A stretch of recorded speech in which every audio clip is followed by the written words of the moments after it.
नमस्कार, मी सुमित. तुम्ही पाहता LS मराठी. सकाळच्या बातम्यांमध्ये आपलं स्वागत. स्थानिक स्वराज्य संस्थांच्या निवडणुकीसाठी उमेदवारी अर्ज भरण्याकरता आज आणि उद्या असे 2 दिवस शिल्लक आहे.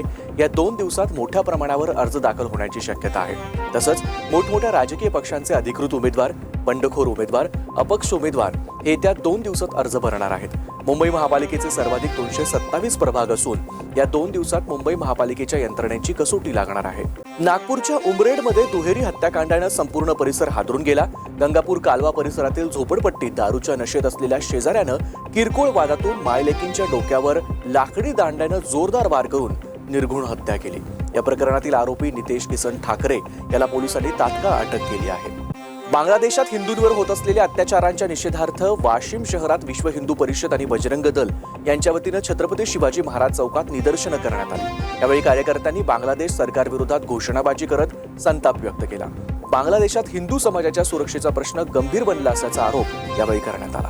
पुण्यातील विमाननगर परिसरातील द नॉयर पबमध्ये बेकायदा सुरू असलेल्या पार्टीवर राज्य उत्पादन शुल्क विभागाने मोठी कारवाई केली आहे. कारवाईत एकूण 50 जणांना ताब्यात घेण्यात आलंय.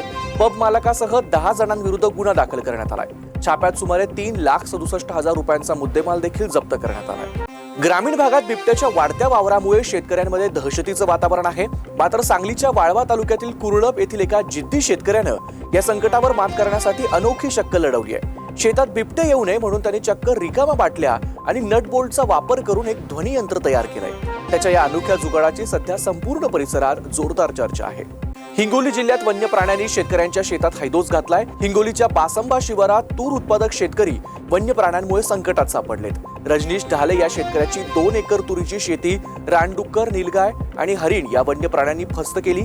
गेल्या 6 महिन्यांपासून लागवड केलेली तूर उद्ध्वस्त झाल्यानं शेतकऱ्याच्या तोंडचा घास हिरावला गेलाय.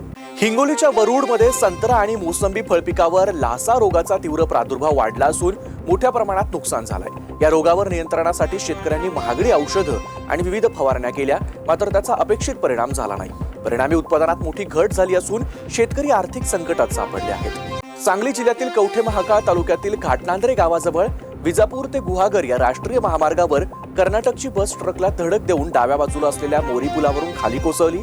बस कोसळल्यानंतर विजेच्या खांबाला धडकल्यानं बसमधील 10 ते 15 प्रवासी किरकोळ जखमी झालेत. अपघातातील सर्वाधिक जखमी कर्नाटक राज्यातील आहे.